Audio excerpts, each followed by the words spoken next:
The guy's 49. And Gorsuch, again, he's probably a good guy. Like Scalia was a guy. I really like the company of Scalia. He's a very family-minded, good guy in his way of looking at life generally, if not the court. But for 49, that means he will be on that court for 30 years. That means the life of anybody in politics today, their political career, they will have to answer for this guy. Can you imagine a Democrat? I don't care if you're from Alaska or you're from North Dakota, wherever you're from, you're going to have to answer for almost a true lifetime, multi-generational career on the court.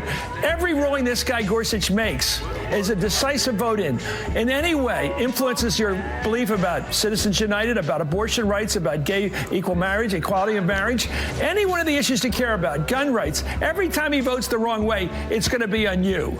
So right. I'm not encouraging these guys to think left and think future, but they are damn well going to do it. They're thinking about their own futures, and you don't want to have on your belt the notch that says, I voted for Gorsuch.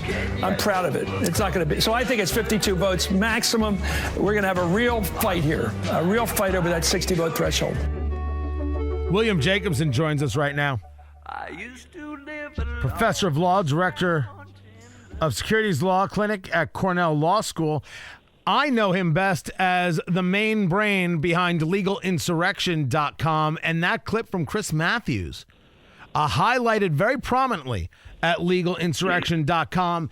And that right there is the crux of the issue, and I think well explained by Chris Matthews, of why Democrats are going to have such a big problem with confirming Neil Gorsuch, the nominee from President Trump, to serve on the Supreme Court. True or false?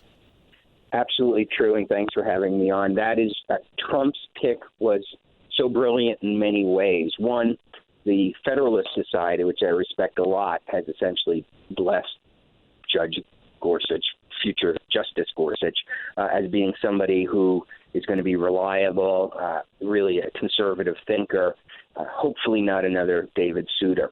But so substantively, it's a great pick. But tactically, if you want to put it that way, it's a great pick because he's so young. He will be, and this is freaking me out a little. I think he's the first Supreme Court nominee, and then to be justice, who's younger than I am. So that's kind of freaking me out a little bit. But that tells us that he is going to be there for a long time, assuming his health keeps up and he lives an average lifespan. He is somebody conservatives are likely to be cheering and liberals are likely to be hating for the next 30 or more years, maybe 35 years. And that's why it's so brilliant. And it really boxes the Democratic senators in because their base is going crazy. They understand very well what this means, that this seat's not going to come available for a long time. And the two liberal icons on the Supreme Court now, but particularly Ruth Bader Ginsburg, who is to the liberals what Scalia was to the conservatives. I mean, Kagan and Sotomayor are not known for being the big liberal thinkers, even though they vote that way. But, Justice Ginsburg is this Scalia of the liberal side, and she's 83 years old. If she, for whatever her reason, has to leave the court in the next 3+ years, that gives Trump a chance to fill another seat. So the liberals and the Democrats are just going crazy over that. Well, there's no doubt, William, talking to William Jacobson of legalinsurrection.com, that this was one of the reasons that people voted for Trump. Even if they didn't like him personally, they voted on the concept of the court. And with this first pick for those people on the political right, he absolutely delivered. Here in Indiana, Senator Joe Donnelly, Democrat, putting out a statement saying, as I have said, part of our job as senators includes considering, debating, and voting on judicial nominations, including to the Supreme Court. I will carefully review and consider the record and qualifications of Neil Gorsuch. But if you review the qualifications, they are impeccable, starting with being a guy like you from Harvard Law School. Yeah, I mean, there are 25 Senate Democrats who are up for re-election next year. So more than half of their total caucus. And that means that there are a lot of them who are at risk if they vote if they vote against this guy. I mean, that's another reason why it's brilliant, because they were going to call anybody Trump nominated an extremist. And that was the catchword. That's extremist. So they were going to say that about anybody. But this is a guy who's very hard for them to portray the people that way. So, for example, had Trump nominated William Pryor, because he has publicly expressed that Roe v. Wade is a legal abomination, while that may play fine with conservatives, it would be easier to sell to people as this is somebody who's, quote unquote, out of the mainstream. But they can't do that with Neil Gorsuch. I mean, he's had a relatively plain vanilla, typical conservative legal history. Nothing that they can really wrap their minds around. So I think that this is going to make it difficult and is going to play into the 2018 elections about whether a vote against him, not even so much against him, but whether a filibuster of him will damage these senators. If they don't allow him up for a vote, or the Republicans have to use the so-called nuclear option, that's going to be an issue in starting a year from now in the 2018 election cycle. So this is the worst of all possible worlds for Democrats, because Trump nominated somebody with impeccable credentials, somebody who's even being praised on his credentials by some liberals. I think the former Obama Solicitor General has even praised this person. So this is just a brilliant pick at so many levels. And there's been a lot of pluses. The Washington Post said, say what you will, the man's an intellectual giant. Slate.com, the same guy who wrote that Merrick Garland was a terrible pick because it's just another white man, says that Neil Gorsuch is, quote, a judge's judge. Heck, Glenn Beck, nobody hates Donald Trump more than Glenn Beck, saying thank you, President Trump, for a man who appears to be a great replacement for Scalia. For those who voted for Trump for SCOTUS, thank you. I mean, there's a lot of strange bedfellows going on, but I mentioned the Harvard pedigree, and not to say that everything that comes out of Harvard is so great. I mean, there have been mistakes.